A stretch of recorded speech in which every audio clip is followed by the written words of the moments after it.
Hello everyone, I am सुगम। Welcome back. तो कैसे हो आप सब? आई होप आप सब अच्छे होंगे। स्वागत है आप सभी का आपके अपने एसपी स्टडी यूट्यूब चैनल पर। तो गाइस, आज हम आपके लेकर आए हैं प्रेजेंट परफेक्ट टेंस।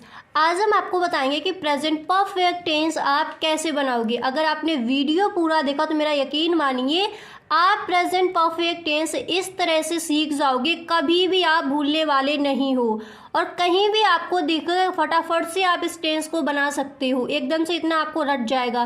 तो वीडियो आप पूरा देखें और समझें कि प्रेजेंट परफेक्ट टेंस आखिर है क्या। ठीक है, तो सबसे पहले जैसा कि मैं बताती हूँ कि इसकी पहचान क्या है। सबसे पहले हमें सीखना चाहिए कि पहचान क्या है।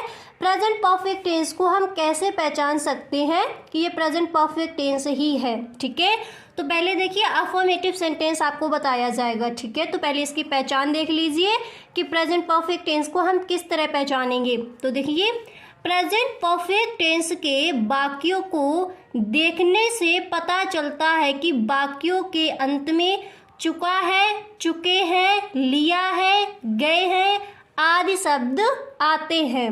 ठीक है, ये हो जाती है हमारे प्रेजेंट परफेक्ट टेंस की पहचान। क्लियर हो गया? पहचान है, किस तरह से आप पहचानोगे, आगे बढ़िए। अब यहाँ पर आप देखिए इसका स्ट्रक्चर। नहीं, पहले आप इधर देख लीजिए। पहले सब्जेक्ट को सबसे पहले मैं आपको यही बता दी हूँ। तो देखिए, ये है हमारे subject he, she, it, name, I, we, they, you. ये होता है singular. He, she, it, name singular subject, I, we, they, you plural subject. अब यहाँ पर देखिए इसमें हेल्पिंग वर्ब क्या लगती है, यानी जो प्रेजेंट परफेक्ट टेंस है इसमें हमारी हेल्पिंग वर्ब क्या लगती है। तो हमने प्रेजेंट इंडेफिनिट सीख लिया, प्रेजेंट कॉन्टिन्यूअस टेंस सीखा, उसमें हमारी हेल्पिंग वर्ब क्या आती, इज, एम आती। आई के साथ हम एम लगाते थे। ठीक है, और ही, शी, इट, नेम के साथ क्या लगाते थे, ही, शी, इट, नेम के साथ हमारा इज लगता था और वी, दे, यू के साथ आर का प्रयोग होता था।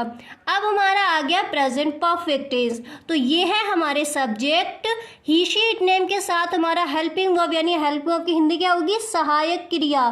तो देखिए ही, शी, इट, नेम यानी सिंगुलर यानी एक वचन कर्ता के साथ हेल्पिंग वर्ब सहायक क्रिया हैज, और प्लूरल सब्जेक्ट यानी आई, वी, दे, यू यानी बहुवचन कर्ता के साथ जो हमारी सहायक क्रिया है, जो हेल्पिंग वर्ब है, वो हैव का प्रयोग करेंगे। यहाँ तक पहले इतना क्लियर हुआ। इसमें कौन सी हेल्पिंग वर्ब लगती है, हैज, हैव। ठीक है, और सिंगुलर सब्जेक्ट के साथ हैज, प्लूरल सब्जेक्ट के साथ हैव। इतना क्लियर हो गया।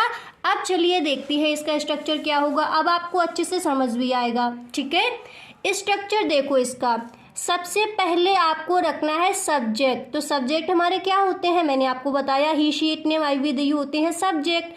तो सबसे पहले सब्जेक्ट की इंग्लिश लगानी है, उसके बाद हेल्पिंग वर्ब, और हेल्पिंग वर्ब क्या लगेंगे इसमें, हैज, हैव।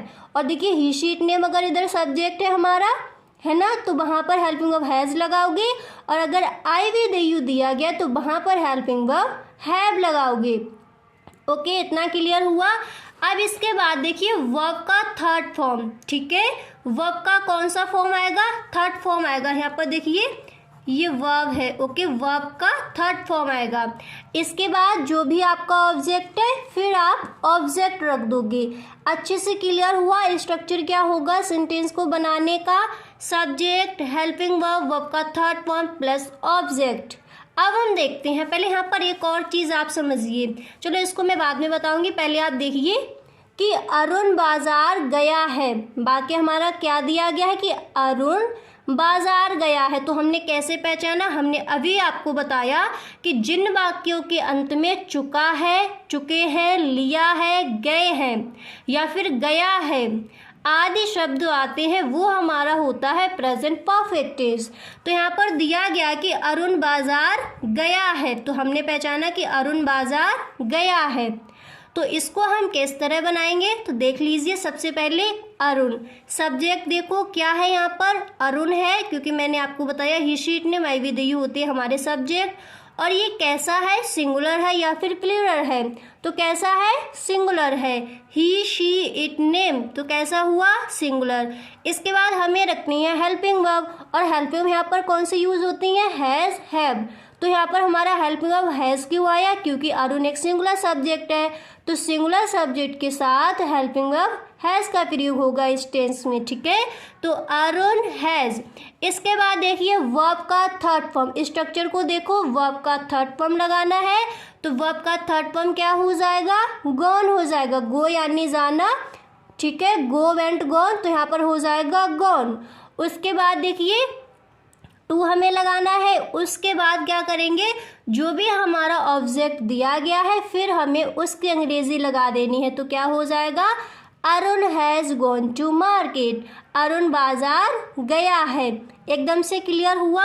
अब देखिए नेक्स्ट है हमारा कि मैं पत्र लिख चुका हूँ, मैं पत्र लिख चुका हूँ, तो इसको कैसे बनाएंगे, सबसे पहले सब्जेक्ट हमने रखा, क्या हो गया, आई, और आई कैसा सब्जेक्ट है, प्लूरल है, तो प्लूरल सब्जेक्ट के साथ हेल्पिंग वर्ब हैव का प्रयोग करेंगे। तो सबसे पहले subject plus helping verb plus man verb, और मैन वर्ब का कौन सा फॉर्म आएगा, थर्ड फॉर्म, राइट यानी लिखना, और यहाँ पर क्या हो जाएगा, return, I have return a letter, ठीक है, ये हो जाएगा ऑब्जेक्ट ए, यहाँ पर हो जाएगा आर्टिकल, तो हमारा जो वाक्य है वो बनकर क्या तैयार हो जाएगा, I have written a letter. Clear.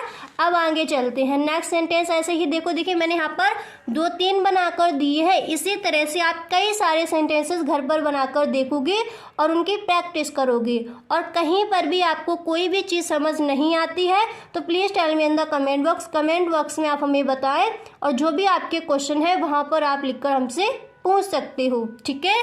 तो नेक्स्ट है मैंने अपने कपड़े धोए हैं, ठीक है, मैंने अपने कपड़े धोए हैं। अब इसकी ज़रूरत है, इसको आप समझिए पहले।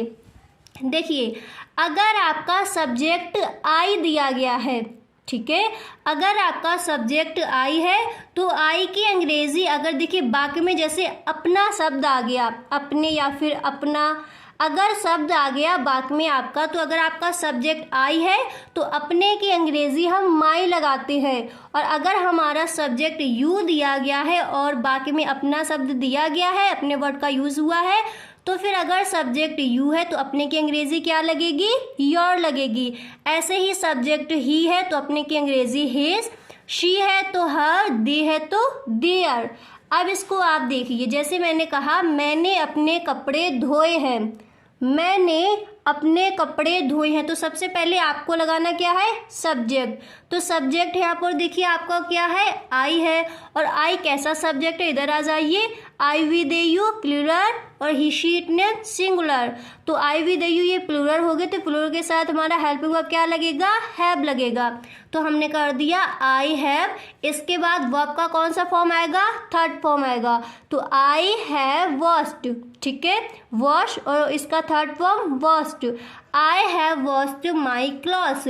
माई यहाँ पर क्यों लगा, क्योंकि अपने की अंग्रेजी यहाँ पर हम माई लगाएंगे क्योंकि सब्जेक्ट हमारा आई है। अगर यहाँ पर सब्जेक्ट हमारा यू होता तो ये हमारा अपने की अंग्रेजी हम यहाँ पर क्या लगाते, योर। ही होता तो क्या लगाते, हिज। शी होता तो हर। दे होता तो देयर। तो सब्जेक्ट आई था इसलिए अपने की अंग्रेजी माई लगेगी। तो I have washed my clothes, मैंने अपने कपड़े धोए हैं। अच्छे से क्लियर हो गया कि अफर्मेटिव सेंटेंस यानी प्रेजेंट परफेक्ट टेंस का जो अफर्मेटिव सेंटेंस है वो आप किस तरह बनाओगे। चलिए आगे चलते हैं। अब हम आपको बताएंगे कि नेगेटिव सेंटेंस आप किस तरह से बनाओगे प्रेजेंट परफेक्ट टेंस का। एकदम से एक एक चीज़ मैं आपको बताऊंगी, वीडियो बस आप पूरा देखिए और फिर आप हमें कमेंट बॉक्स में बताएं कि आपको कितना समझ आया। ओके, तो देखिए पहले स्ट्रक्चर को देखिए। जो आपका नेगेटिव सेंटेंस है प्रेजेंट परफेक्ट टेंस का, आप नेगेटिव सेंटेंस किस तरह बनाओगे, उसका स्ट्रक्चर क्या होगा, उसका फॉर्मूला क्या होगा, बाकी का प्रारूप क्या होगा। तो यहाँ पर देखिए सबसे पहले आपको रखना है सब्जेक्ट, इसके बाद हेल्पिंग वर्ब हैज़ या फिर हैव, और हैज़ आपका कहाँ पर लगेगा, ही शीट नेम अगर आपके सब्जेक्ट है तो has, I with you subject है तो हैव। उसके बाद आपको नॉट लगा देना है, बस इतना ही सा इसमें फर्क है क्योंकि ये नेगेटिव सेंटेंस है। तो जो आपके हेल्पिंग वर्ब हैं हैज़ और हैव, इनके बाद आपको नॉट का प्रयोग कर देना है। सिंपल सा वर्ब का third form plus object. Clear हो गया। सब्जेक्ट हैज़ हैव यानी subject helping verb plus not plus verb का थर्ड फॉर्म प्लस ऑब्जेक्ट। अब यहाँ पर देखिए इस टेंस को बनाइए। जैसे यहाँ पर दिया गया कि मैंने पत्र नहीं लिखा है, मैंने पत्र नहीं लिखा है, तो इसको हम कैसे बनाएंगे? देखिए सबसे पहले रखिए सब्जेक्ट, क्या हो गया? आई। इसके बाद हेल्पिंग वर्ब, और आई के साथ हमारा हेल्पिंग वर्ब क्या आएगा? हैव आएगा। ठीक है, आई विद यू के साथ हैव आता है, तो आई हैव। इसके बाद आपको नॉट लगाना है, तो I have not written a letter, I have not written a letter, मैंने पत्र नहीं लिखा है। क्लियर? आगे बढ़िए। अब यहाँ पर देखिए नेक्स्ट मैंने लिया है कि सोहन बाजार नहीं गया है, सोहन बाजार नहीं गया है, तो किस तरह से बनाओगे? सबसे पहले सब्जेक्ट, तो सोहन किसी का नेम है, तो यहाँ पर हेल्पिंग वर्ब हैज आएगा, क्योंकि ही शी इट नेम के साथ हैज, आई विद यू के साथ हैव, तो सोहन बाजार नहीं गया है। कैसे बनाओगे? सोहन, फिर इसके बाद देखिए हेल्पिंग वर्ब रख दिया हैज, हेल्पिंग वर्ब के बाद नॉट करना है, तो नॉट, सोहन हैज नॉट। इसके बाद वर्ब का थर्ड फॉर्म क्या हो जाएगा? तो गो फर्स्ट फॉर्म होता है, गो वेंट हो गया सेकंड फॉर्म, थर्ड क्या हो जाएगा? Gone, go went gone. ठीक है, तो Sohan has not gone to market, Sohan बाजार नहीं गया है। क्लियर? आगे बढ़िए। अब देखिए अगला सेंटेंस आपका क्या है? नेक्स्ट है यहाँ पर, उसने मेरी मदद नहीं की है, उसने मेरी मदद नहीं की है, तो कैसे बनाओगे? सबसे पहले सब्जेक्ट रख दो, क्या हो जाएगा? ही। ठीक है, इसके बाद आपको क्या करना है? हैज़ या फिर हैव का प्रयोग करना है, तो ही कैसा? He she it name singular subject के साथ हेल्पिंग वर्ब हैज़ आएगा, तो क्या हो जाएगा? He has. फिर क्या करना है? नॉट का प्रयोग करना है, तो क्या कर दोगे? He has not. इसके बाद देखिए मैन वर्ब का कौन सा फॉर्म? थर्ड फॉर्म, 3 लिखा है, तो मैन वर्ब का थर्ड फॉर्म क्या हो जाएगा? Helped, he has not helped. इसके बाद जो भी हमारा ऑब्जेक्ट दिया गया है फिर हमें उसकी अंग्रेजी लगानी है, तो बनकर क्या तैयार हो जाएगा? He has not helped me. Okay, he has not helped me, उसने मेरी मदद नहीं की है। एकदम से क्लियर हुआ कि प्रेजेंट परफेक्ट टेंस का अफर्मेटिव सेंटेंस और निगेटिव सेंटेंस आप किस तरह से बनाओगे। कहीं पर भी अगर आपको कोई दिक्कत है यहाँ तक समझने में, तो आप हमें कमेंट बॉक्स में ज़रूर बताएं। तो आज के लिए बस इतना ही, मिलते हैं नेक्स्ट वीडियो में। ओके, अगर आपको वीडियो पसंद आया है तो इस वीडियो को आप एक लाइक ज़रूर कर दें। Okay, thanks for watching.